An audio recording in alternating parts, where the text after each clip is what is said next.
Bonjour Nicolas. Bonjour. Depuis le 26 mars, l'école 42 a ouvert ses portes. Je crois que vous en êtes à la 3e piscine. Tout à fait. Piscine, pourquoi une piscine? Ce qu'on appelle une piscine, c'est quelque chose qui est en place depuis maintenant 20 ans à peu près, à travers Epita, Epitech. C'est en fin de compte la méthode où on pousse les gens dans le bain et on voit qu'ils flottent. Ça me rappelle que moi, pour apprendre à nager, après 17 leçons, je ne savais toujours pas, on m'a poussé dans une piscine et depuis je sais nager. C'est la méthode? C'est exactement cette méthode-là. On apprend en faisant. Alors on va essayer d'actualiser cette 3e piscine. Là, ils sont dans le bain depuis quelques semaines. Oui, ça fait 4 semaines. C'est à la fin de cette semaine, voilà, donc ça sera la 4e semaine. On termine là déjà, il y en a à peu près 300 qui ont abandonné. Donc sur combien? Sur à peu près 900. Sur 900, c'est ça. On a 300 qui ont abandonné, donc un petit tiers qui a abandonné. Et à la fin, nous, on va en sélectionner certainement 250 à 300. C'est ça. Et avec les 2 autres piscines, ça vous fait? Ça nous amènera à 800, entre 800 et 1000, ça va dépendre. Bon. Alors on va faire un ratio 800 sortants final, et au total, on a eu 70 000 candidats. 70 000 candidats. 20 000 ont fini les tests en ligne. Ouais. Sur ces 20 000, on en a retenu 3 000. Et ces 3 000-là sont passés en piscine. Donc un pourcentage de 1%. Un peu plus d'1%. Un peu plus d'1%. C'est une méthode de sélection que les CPGE ne connaissent pas, que HEC ne connaît pas, que les écoles d'ingénieurs ne connaissent pas. Cette méthode-là, est-ce que c'est en lien direct avec les objectifs de l'école 42?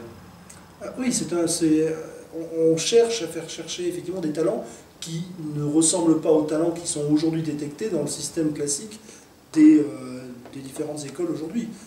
Parce qu'on constate qu'effectivement, à la fois les écoles fournissent des profils qui ne correspondent pas aux besoins des entreprises, et on a un grand nombre de profils qui sont exclus de ce système, qui finalement ont du talent. J'ai dans le passé mis en œuvre un certain nombre d'expériences, comme par exemple la Web Academy, où on a pris des jeunes qui avaient arrêté en 3e, et on s'aperçoit qu'en les formant, on obtient des meilleurs résultats qu'en prenant des jeunes qui ont le bac. Est-ce à dire que parmi les 150 à 200 000 jeunes qui quittent le système éducatif, les fameux décrocheurs, il y a un certain nombre de jeunes que vous retrouvez parmi ceux que vous allez recruter à l'école 42? Exactement. Alors c'est quand même un peu dément. On a donc des gosses, des jeunes, des adolescents, des jeunes adultes qui sont sortis du système éducatif, bien souvent écœurés par ce système, que vous allez former et que dont les entreprises ont besoin? Ah, exactement. Ils vont même se les arracher, parce qu'aujourd'hui on a énormément de demandes dans les entreprises, et c'est pas aussi surprenant que ça en a l'air. En réalité, aujourd'hui, le système éducatif tel qu'il est fait aujourd'hui, il a été mis en place pour répondre à un besoin bien particulier de l'industrie, pour une forme d'économie donnée, et d'ailleurs il a très très bien fonctionné, puisque aujourd'hui la France a une position internationale tout à fait anormale par rapport à sa population. Donc ce système éducatif, il lui a créé un vrai avantage concurrentiel qui fait qu'on est 5e puissance économique mondiale, alors que si tout était égal par ailleurs, on serait 200 ou 300e puissance économique. Donc il y a eu un vrai avantage à ce système.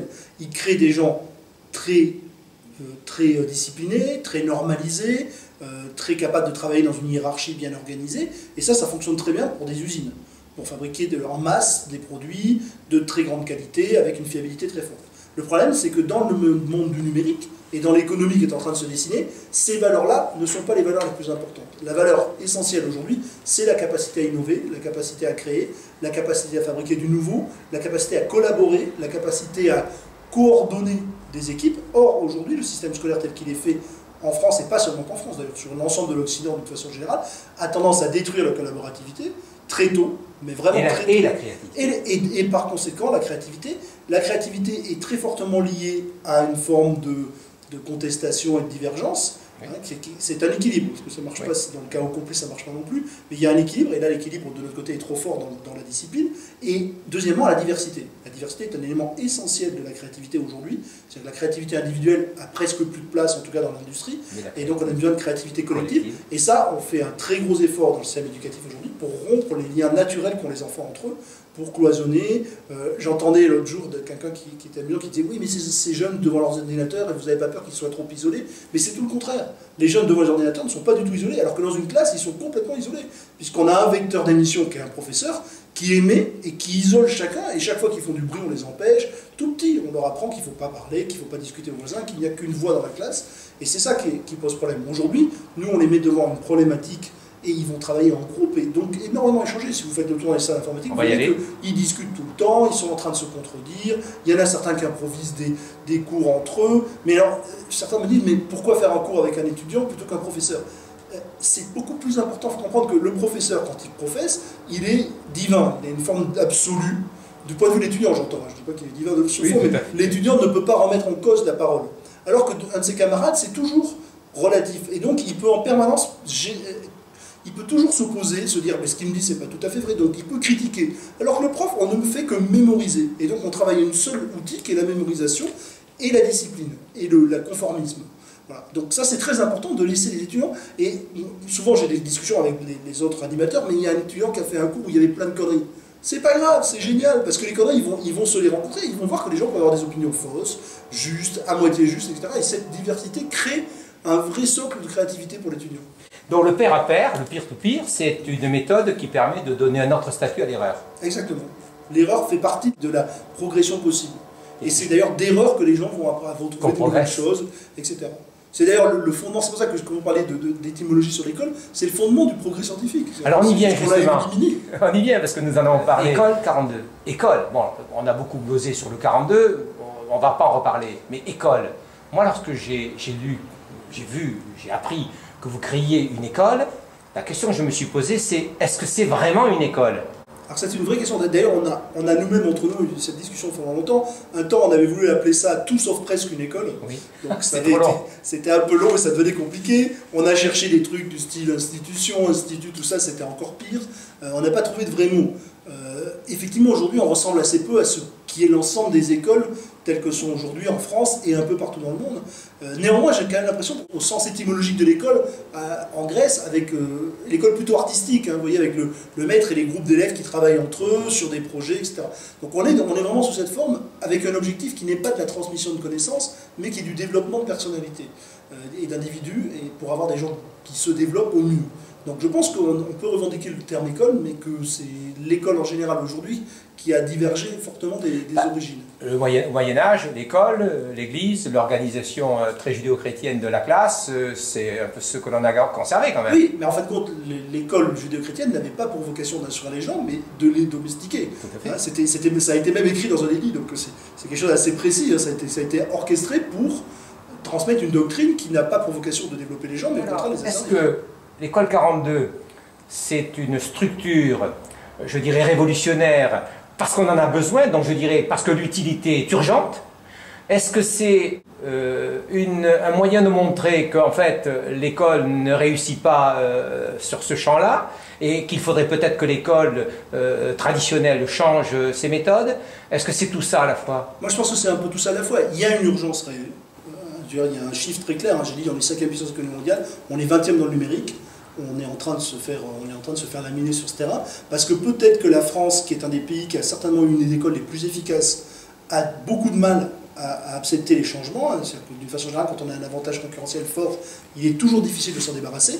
Et donc, on est retranché dans nos bastions culturels, c'est-à-dire que ce côté très centralisateur, très hiérarchique est très ancré dans notre culture. Donc, quand ça va mal, on se retranche dessus. Et or, aujourd'hui, on sait que le monde est en train de changer, et on a du mal, ce qui fait qu'on dégringole. Et aujourd'hui, les entreprises du numérique, qui ont vraiment besoin de ces talents plus créatifs, elles souffrent pour les trouver en France. Et d'ailleurs, on trouve même des entreprises françaises qui vont recruter aux États-Unis, qui mettent des succursales aux États-Unis, qui mettent des succursales dans d'autres pays, parce qu'elles ont pas pour des questions de coûts, c'est plus cher, mais pour des questions de ressources humaines. Donc il y a un vrai problème d'urgence. Voilà. Maintenant, c'est pas une solution. C'est pas la solution. C'est pas une solution à pérenniser. Mais non, c'est pas une solution à pérenniser, parce qu'à mon avis, le problème, il se passe beaucoup plus tôt. C'est-à-dire qu'on a un besoin naturel d'éduquer notre population à ce changement profond de société, même. Ça va bien au-delà même de l'économie. C'est un changement radical de société qui est en train de se faire en place. Et le système éducatif doit trouver des solutions pour éduquer notre population, dans mon sens. Et c'est une histoire qui doit se passer dès le primaire, voire même, peut-être même avant. Donc c'est un vrai problème de fond. Donc 42 ne se veut pas une solution pour résoudre le problème des informaticiens en France. Ça ne marchera pas, on n'a pas la ressource pour le faire. On parle de 50, 60 000 personnes par an, c'est pas, jamais 42 ne saura faire ça. Voilà. 42 c'est une rustine pour tenir le temps qu'il faut pour que le système éducatif s'aligne. Vous terminez votre sélection, je ne sais pas si c'est le mot que vous utilisez, sélection? Oui, c'est une sélection. C'est une sélection. J'essaie de voir si les mots utilisés dans l'école traditionnelle, vous les utilisez aussi. Alors on va en utiliser un autre. Après cette sélection de cette troisième piscine, vous allez faire une rentrée scolaire? Oui, on va faire une rentrée scolaire. Vous souriez, c'est le mot que vous utilisez? Oui, on n'a pas dit scolaire, on a appelé ça la rentrée. Qui bon, vous allez faire une rentrée, c'est quand? Ou le 18. C'est difficile à matérialiser parce que l'autre jour, il y a Paris Match qui voulait faire des photos, il me dit mais on voudrait vous voir devant un tableau. Je n'ai pas de tableau, il n'y a pas un seul tableau dans cet établissement. Il n'y a pas des écrans. Il n'y a pas une salle de classe, voilà, il y a des écrans, mais il n'y a pas de tableau, il n'y a pas d'endroit où on peut avoir un prof en train d'expliquer ce qu'il voulait que j'écrive des équations sur un tableau. Je leur dis les gars, vous êtes gentils, je peux vous écrire des équations sur l'écran si vous voulez, mais sur un tableau, je ne sais pas. Je ne vous demanderai pas ça. Sauf que ce qui m'intéresse, c'est de voir un petit peu quel est l'état d'esprit, si vous voulez, de ces jeunes qui ont été sélectionnés quand même pour 1%, c'est quand même pas n'importe quoi, hein. C'est peut-être même supérieur le ratio avec ceux qui rentrent dans une école d'ingénieurs. J'ai pas d'idée. La sélection, à mon avis, est un peu plus forte sur 42. Cette rentrée scolaire, c'est combien d'années d'études pour ces jeunes? 3 ans. À la fin, vous allez faire quoi? Diplôme Alors, nous ne délivrons pas de diplôme à la fin. C'est ça, hein. Nous ferons un certificat de nous, hein, oui. Et nous ne voulons pas aujourd'hui sacrifier à nos convictions pour avoir une accréditation quelconque. Voilà. Donc, si un jour un accréditeur se met dans l'idée d'accepter ce qu'on est comme on est, on verra avec lui. Mais au jour d'aujourd'hui, c'est-à-dire qu'aujourd'hui, notre philosophie est très très loin de la philosophie des accréditeurs, puisque déjà au départ, pour eux, on a un profil en sortie, alors que nous on a une diversité. C'est-à-dire que nous on considère que quelqu'un qui a progressé dans N domaines, dans N directions, ça nous suffit. C'est-à-dire qu'on veut quelqu'un d'entier, d'irresponsable, etc., mais pas un profil donné. Donc là déjà, le référentiel de compétences, c'est non. Donc on ne sait pas faire. Donc déjà, là, on n'est pas d'accord là-dessus. Deuxièmement, on ne fait pas de transmission de connaissances, donc on ne peut pas lister ses connaissances. Troisièmement, il n'y a pas d'interrogation pour valider ses compétences. Et quatrièmement, on a tout un système de validation par pire dont ne veut absolument pas entendre les autorités d'accréditation.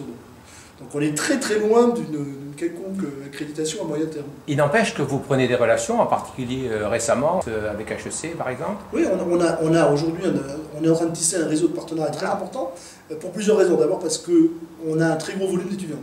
Donc la plupart des écoles avec lesquelles on bosse ne peuvent pas monter des partenariats avec tous nos étudiants. C'est-à-dire qu'ils ont habitué à des promos de 30 à 50 habituellement. Là, nous, on va avoir une promo de 800. Donc forcément, on est obligé d'étaler la sauce. Deuxièmement, il faut bien comprendre que aujourd'hui, toutes ces structures sont très intéressées parce que, moi j'ai fait HEC. Sur HEC, l'une des problématiques, c'est que c'est très structuré et très formel, mais en même temps, ils ont besoin de gens pour amener de la créativité. Ils ont beaucoup de difficultés à fabriquer de la créativité intrinsèque.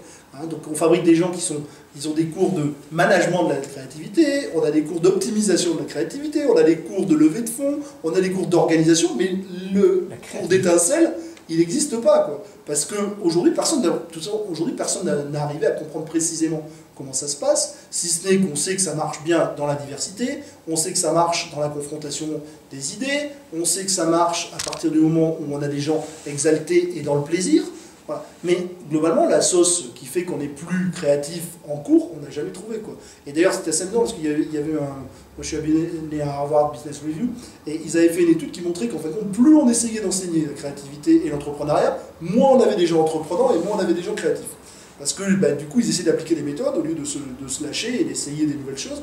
Ils rentrent dans des grilles et ça ne marche pas. On est passé, dans l'évolution de l'école, du transfert de connaissances à l'apprentissage de méthodes.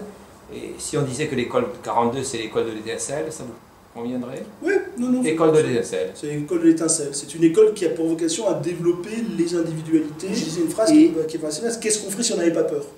Voilà, c'est ça, on libère la peur.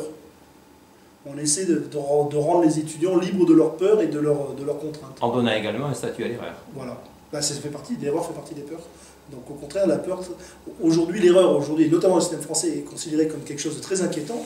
Or, c'est tout à fait le contraire. Quelqu'un qui a fait beaucoup d'erreurs, il a déjà balisé. Si vous êtes dans un système descendant, dans lequel finalement on considère que les gens ont une qualité intrinsèque, l'erreur est signe d'un défaut, mais si vous êtes dans un système purement empirique de recherche aléatoire, plus la personne a fait d'erreurs, moins il en fera dans le futur. Et plus elle construit. Exactement. Merci beaucoup, Nicolas. Grand plaisir.